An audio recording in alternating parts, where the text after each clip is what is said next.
नमस्कार, exam happy by Jharkhand channel में आपका स्वागत है। तो दोस्तों जुड़ चुका हूं मैं यहां पर आपके लिए जेटेट परीक्षा 2025-26 की तैयारी को लेकर के। तो आप सभी जेटेट का परीक्षा देने के लिए तैयार होंगे। जेटेट परीक्षा बहुत जल्द होने वाली है, तो आप सभी यहां पे क्लासेज के लिए अवश्य जुड़ेंगे। आपको बताते चले, जेटेट में तैयारी को लेकर के बहुत तरह से आपके मन में कौतूहल बना हुआ होगा कि किससे तैयारी करें, कहाँ से तैयारी करें। तो आपको बताते चले, जेटेट परीक्षा में यदि आपको परचम लहराना है तो आप झारखंड राज्य के अनुमोदित पाठ्यक्रम JCERT किताब को पढ़ना कभी भी नहीं भूलेंगे। बाहर का प्रैक्टिस सेट लेकर के यदि आप पढ़ रहे हैं तो वो आपके साथ धोखा हो रहा है, ठीक है। तो आप JCERT जैक का किताब ले लीजिए, जो कि आपको झारखंड राज्य के सरकारी विद्यालयों में मिलते हैं। अगर आपको नहीं मिल पाता है तो हम देखिए यहाँ पे झारखंड राज्य के सरकारी विद्यालय से आपको हूबहू हैंड रिटेन नोट्स डेली बना करके, जो आपका न्यू सिलेबस आया है उसके आधार पर यहाँ पर सभी सब्जेक्ट का, चाहे आप 1 से 5 के शिक्षक हो, चाहे 6 से 8 का शिक्षक हो, सभी की तैयारी करवाते हैं। आप घर बैठे यहाँ पर क्षेत्रीय भाषा छोड़ करके सभी सब्जेक्ट का केवल 500 रुपये में तैयारी कर सकते, जिसके लिए देखिए यहाँ पर आपको मोबाइल नंबर दिया गया है 9631054226 पर आप संपर्क करके यहाँ से सभी कोर्सेज परचेज भी कर सकते हैं, तैयारी भी कर सकते हैं। बहुत सारे कोर्सेज बन गए हैं, तो आप अवश्य संपर्क कर लेंगे, घर बैठे ही तैयारी यहाँ से हो जाएगी। चलिए देखते हैं आगे। सामाजिक विज्ञान का प्रैक्टिस सेट 13 लेकर के आपके लिए आए हुए हैं, ठीक है।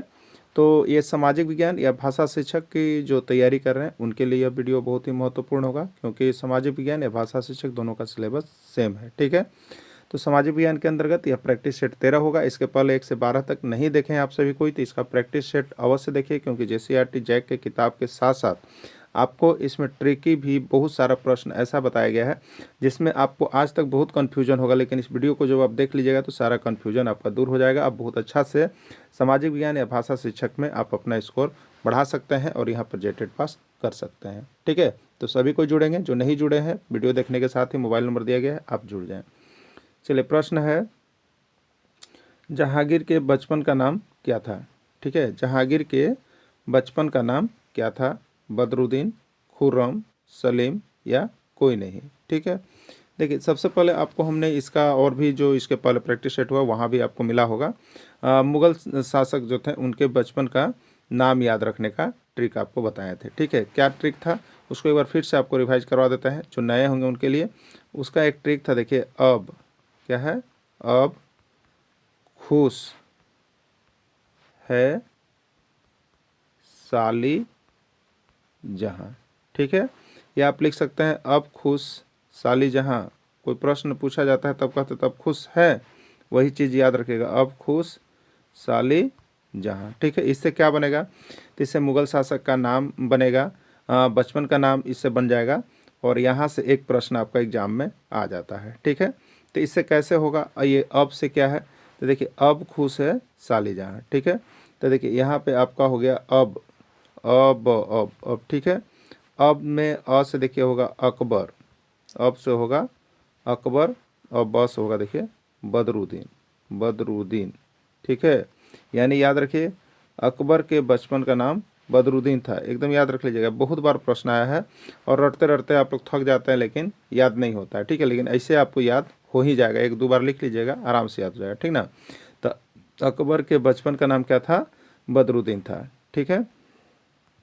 उसके बाद क्या था? अब खुश, खुश है, तो खुश से देखिए है खुर्रम, खुश से क्या है? खुर्रम, और स से क्या है? शाहजहाँ, स से क्या है? शाहजहाँ, ठीक है। तो शाहजहाँ के बचपन का नाम क्या था? खुर्रम था। शाहजहाँ के बचपन का नाम खुर्रम था, ठीक है।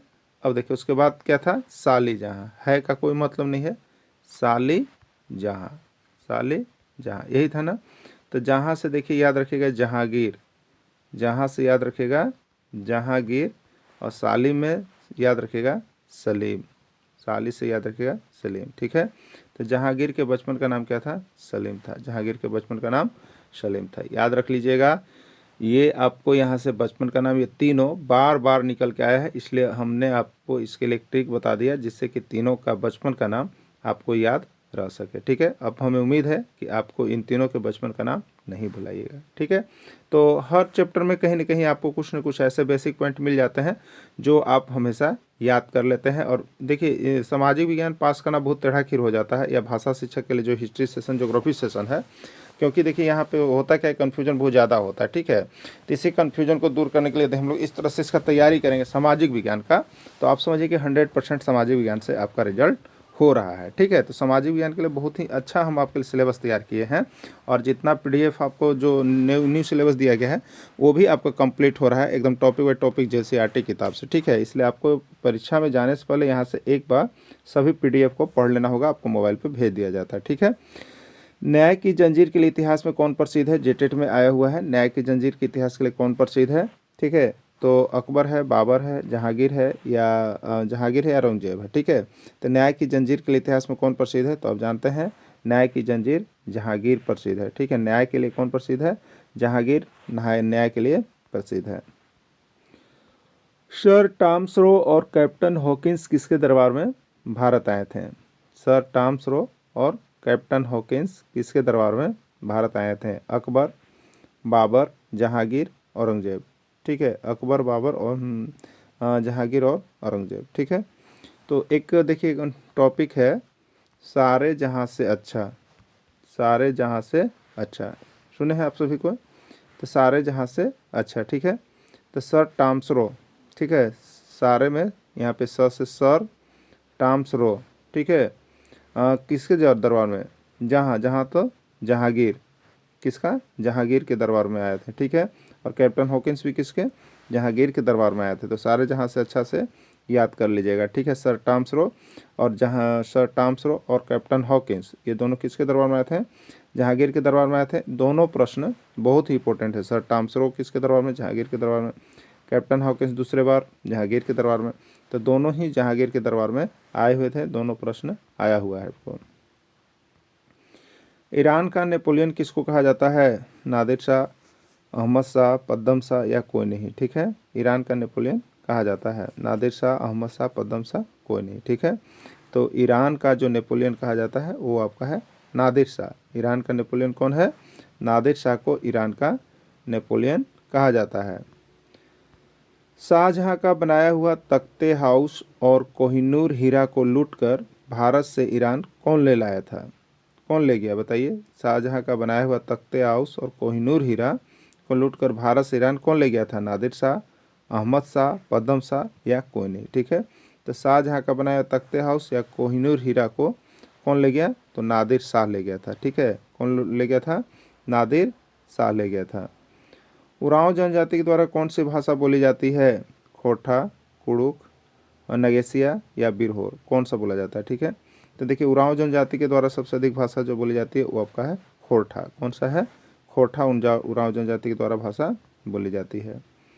झारखंड का पहला उपन्यास माना जाता है, झारखंड का पहला उपन्यास माना जाता है नागवंशिया, राजपूती शान, नकेश्वर धाम, कोई नहीं, ठीक है। झारखंड का पहला उपन्यास कौन है, इसमें बताना है आपको। तो देखिए झारखंड का सबसे पहला उपन्यास जो है आपका वो राजपूती शान है। कौन है, राजपूती शान झारखंड का पहला उपन्यास माना जाता है। इसके बारे में देखिए नीचे आपको डिटेल्स भी हम दे दिए हैं, देखिए यहाँ पे डिटेल्स आपको लिख दिए हैं। 1906 ईस्वी में प्रकाशित, 1906 ईस्वी में प्रकाशित राजपूती शान रामचीज सिंह बल्लभ का उपन्यास है। राजपूती शान किसका उपन्यास है, रामचीज सिंह बल्लभ का उपन्यास है, जिसे झारखंड का पहला उपन्यास माना जाता है, ठीक है। देखिए हम आपको बहुत बार बताए हैं, बहुत लोग कमेंट आया सर झारखंड हमको अलग से पढ़ना होगा क्या, मेरा जवाब है नहीं, ठीक है। क्यों, क्योंकि झारखंड से देखिए 2 से 3 प्रश्न आएंगे, उसके लिए अगर आप पूरा झारखंड पढ़िएगा तो समझिए आपको नुकसान है। तो होता क्या है, तो देखिए इसके लिए आपको जो जेसीईआरटी किताब बनाया गया है उसमें आप देखिएगा तो आपका हर चैप्टर में झारखंड इंक्लूड है, कुछ न कुछ झारखंड का उसमें मेंशन रहता है। तो उसी चीज़ को देख लेना है, तो उसके लिए आपको ज़्यादा परेशान नहीं होना है। हम तो हर चैप्टर बाय चैप्टर आपको झारखंड जो भी आ रहा है जेसीईआरटी किताब का देते ही जा रहे हैं, तो आप वहाँ से ही कंप्लीट कर लीजिएगा, बाहर जाने की आवश्यकता नहीं है, ज़्यादा पढ़ने की आवश्यकता नहीं है। लेकिन जो भी पढ़ना है उसको एकदम जो है सर्टेन जो है आपको श्योर रहना है, कंफ्यूज नहीं रहना है, इस तरह का पढ़ाई करना है। तो एग्ज़ाम में सबसे बड़ा ज़िंदगी होता है भरा हुआ कन्फ्यूजन, ये होगा कि ये होगा, उसी को तो अगर दूर कर लेते हैं तो आपका जेटेट निकल जाता है। इसलिए जितनी चीज़ें पढ़िए उसका कन्फ्यूजन और कंसेप्ट क्लियर रखें, ठीक है, कन्फ्यूजन नहीं रहे, कंसेप्ट क्लियर रहे, ठीक है। इस तरह से आपको करना है। चलिए अगला प्रश्न है, झारखंड का पहला नाटक, झारखंड का पहला नाटक के नाम से जाना जाता है सूरज का घोड़ा, ग्रह का चमत्कार, ग्रह का फेर या कोई नहीं। ठीक है, झारखंड का पहला नाटक के नाम से किसको जाना जाता है? सूरज का घोड़ा, ग्रह का चमत्कार, ग्रह का फेर या कोई नहीं। ठीक है, तो इसका राइट आंसर हो जाएगा ग्रह का फेर जो है पहला नाटक के रूप में जाना जाता है। कुतुब मीनार का निर्माण कार्य किसने प्रारंभ किया? कुतुबुद्दीन ऐबक ने, इल्तुतमिश ने, बलबल ने, फिरोज खिलजी ने। ठीक है, कुतुब मीनार से जब नाम जुड़ा हुआ है तो वो कुतुब तो याद रखिएगा कुतुबुद्दीन ऐबक, कुतुबुद्दीन ऐबक, कुतुबुद्दीन ऐबक। ठीक है, कुतुबुद्दीन ऐबक याद रखना है, प्रारंभ किया था। ठीक है, अब है कुतुब मीनार का निर्माण कार्य किसने पूरा किया? कुतुब मीनार का निर्माण कार्य किसने पूरा किया? कुतुबुद्दीन ऐबक की तो मृत्यु हो जाती है प्रारंभ करके, लेकिन इसका निर्माण कार्य किसने पूरा किया? तो कुतुबुद्दीन ऐबक के बाद जो गद्दी पर बैठता है वो पूरा करेगा, यही ना करेगा। तो कुतुबुद्दीन ऐबक, इल्तुतमिश, बलबल या फिरोज खिलजी। ठीक है, तो ये तो आपका कुतुबुद्दीन ऐबक के बाद कौन है? इल्तुतमिश बैठा। तो इल्तुतमिश जो है उसके निर्माण कार्य को पूरा किया। किसने किया? इल्तुतमिश ने किया। ठीक है, देखिए यहाँ पे कुतुब मीनार के बारे में कुछ आपको इम्पोर्टेंट फैक्ट्स है। कुतुब मीनार का निर्माण कुतुबुद्दीन ऐबक ने चिश्ती सूफी संत ख्वाजा मोइनुद्दीन कुतुबुद्दीन बख्तियार काकी की स्मृति में शुरू किया। ठीक है, बख्तियार काकी की स्मृति में शुरू किया। इसके निधन के बाद इल्तुतमिश ने इस कार्य को पूरा किया। इसके निधन के बाद इल्तुतमिश ने इस कार्य को पूरा किया। क्लियर हो गया? चलिए अगला, कुब्बत उल इस्लाम मस्जिद का निर्माण किसके द्वारा कराया गया? बलबल, इल्तुतमिश, कुतुबुद्दीन ऐबक, कोई नहीं। ठीक है, कुब्बत उल इस्लाम मस्जिद प्रश्न आपका जेटेट का आया हुआ है। ठीक है, जेटेट में प्रश्न आया हुआ है। बहुतों गलती हुआ था, बहुत जगह मिला ही नहीं, लेकिन किताब में था। बहुत लोगों का सही हुआ जिसने किताब पढ़ा था। तो कुब्बत उल इस्लाम मस्जिद का निर्माण कुतुबुद्दीन ऐबक ने करवाया। कुतुबुद्दीन ऐबक याद रख लीजिएगा मस्जिद का निर्माण। चौसा का युद्ध किनके किनके बीच हुआ? ठीक है, शेरशाह और बाबर के बीच, शेरशाह और हुमायूं के बीच, शेरशाह और अकबर के बीच, कोई नहीं। ठीक है, देखिए हुआ क्या, बाबर की मृत्यु के बाद। ठीक है, बाबर की मृत्यु के बाद बाबर ने जितना भी युद्ध किया सभी युद्ध में विजयी रहा। ठीक है, बाबर ने जितना भी युद्ध किया सभी युद्ध में विजयी रहा। इसे बाबर द्वारा कौन कौन युद्ध किया था आपको याद है? पानखा, चलघर। ठीक है, यही था ना। पानीपत का युद्ध, पानीपत का प्रथम युद्ध, खानवा का युद्ध, चंदेरी का युद्ध और घाघरा का युद्ध। 4 युद्ध किया बाबर और ये चारों युद्ध में विजयी रहा। याद रखिएगा, चारों युद्ध में विजयी रहा। ठीक है, अब देखिए इसके बाद इसकी मृत्यु होती है। मृत्यु होने के बाद क्या होता है? गद्दी पर कौन बैठता है? हुमायूं। ठीक है, कौन बैठता है? हुमायूं। क्लियर?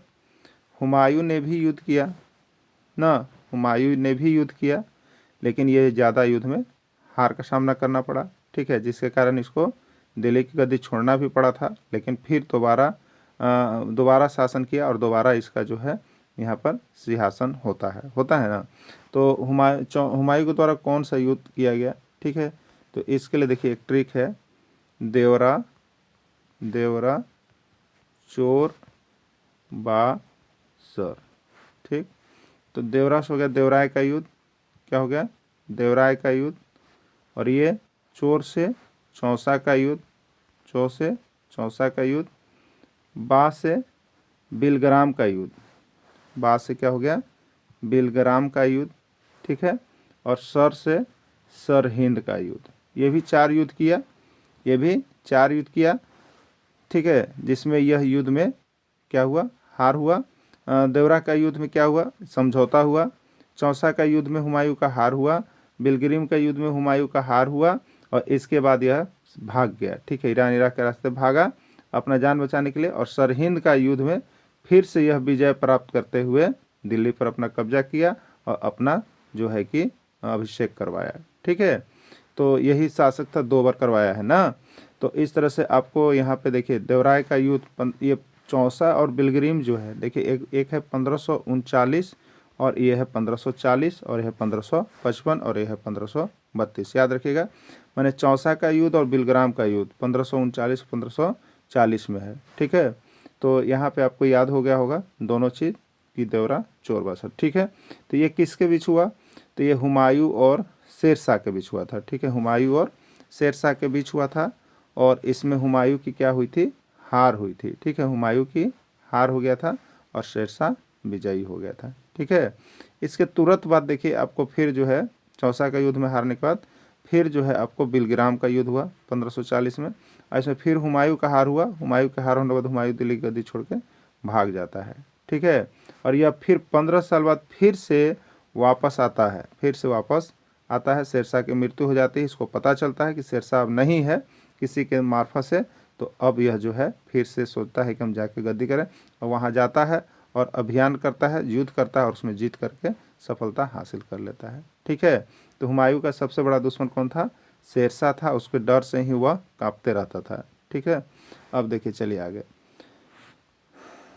चौसा का युद्ध में किसका जीत हुआ? ठीक है, तो अभी तो बताएं शेरशाह का जीत हुआ। क्लियर हो गया, ये शेरशाह का युद्ध हुआ।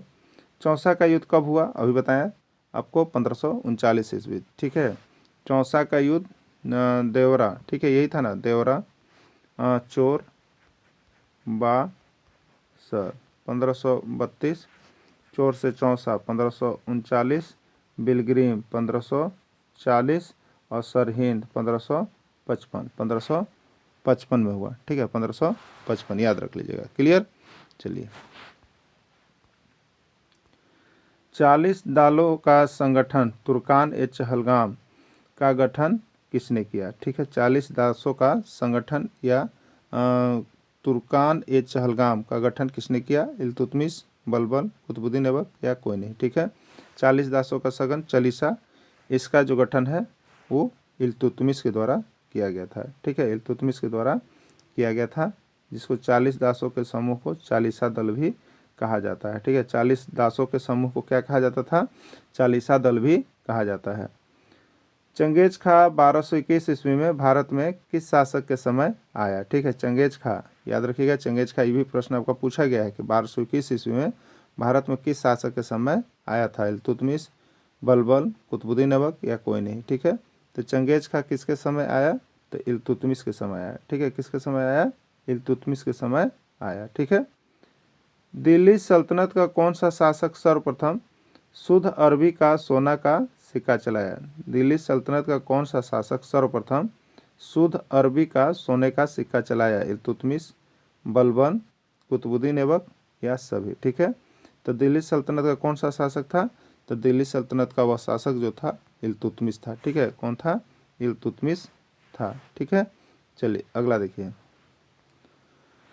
जैन धर्म का प्रारंभिक इतिहास ज्ञात होता है? आचार्य सूत्र, चाणक्य सूत्र, कल्प सूत्र, नर सूत्र। ठीक है, तो जैन धर्म का जो प्रारंभिक इतिहास है वो आपको कल्प सूत्र में मिलता है। ठीक है, किससे मिलता है? कल्प सूत्र से मिलता है। कल्प सूत्र की रचना किसने की? वानभट्ट, वराहमिहिर, कालिदास, भद्रबाहु। ठीक है, तो कल्प सूत्र जो है आपका यहाँ पर भद्रबाहु के द्वारा लिखा गया है। कल्प सूत्र भद्रबाहु के द्वारा लिखा गया है। जैन भिक्षुओं के द्वारा अपनाए जाने वाले नियमों की जानकारी किससे प्राप्त होती है?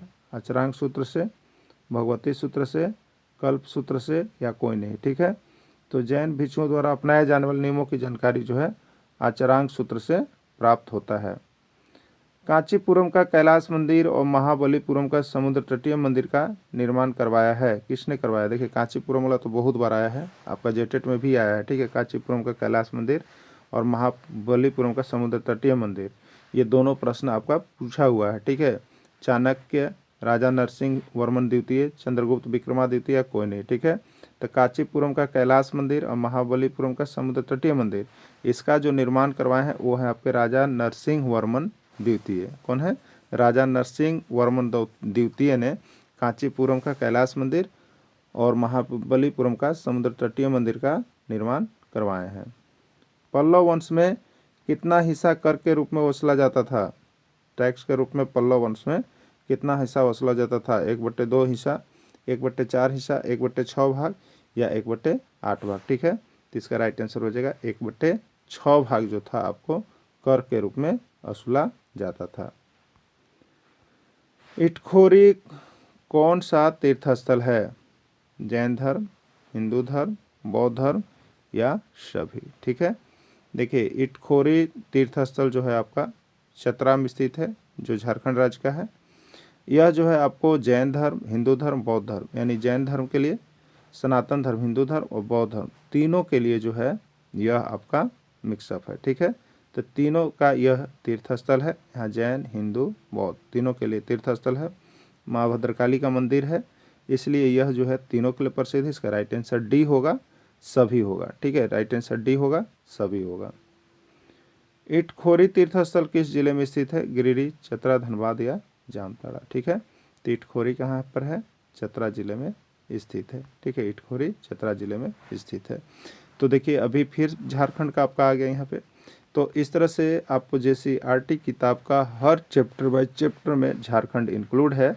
आपको वहीं से सब देख लेना है, झारखंड बाहर से पढ़ने की आवश्यकता नहीं है। ठीक है, जो भी शिक्षक यह महसूस कर रहे हैं कि सामाजिक विज्ञान मेरा कमज़ोर है, तो आप हमारे साथ ज्वाइन कीजिए। आपको सामाजिक विज्ञान इतना मजबूत हो जाएगा कि आपको सामाजिक विज्ञान में आपको विश्वास जग जाएगा कि हम सामाजिक विज्ञान का यहाँ पर या भाषा शिक्षक जो हैं हम यहाँ पर पास कर जाएंगे JTET। ठीक है, बार बार मौका नहीं मिलेगा, इसलिए मौका ना गंवाएं और आप यहाँ से जो है कि JCERT किताब का 100% नोट्स PDF लेकर पढ़ लीजिए। आपको सारा कुछ PDF के रूप में सिर्फ 500 रुपये में सभी सब्जेक्ट का, नहीं तो पर सब्जेक्ट जो है आपको 150 रुपये में यहाँ से प्राप्त कर सकते हैं। ठीक है, वीडियो के अंत तक जुड़े रहें, धन्यवाद।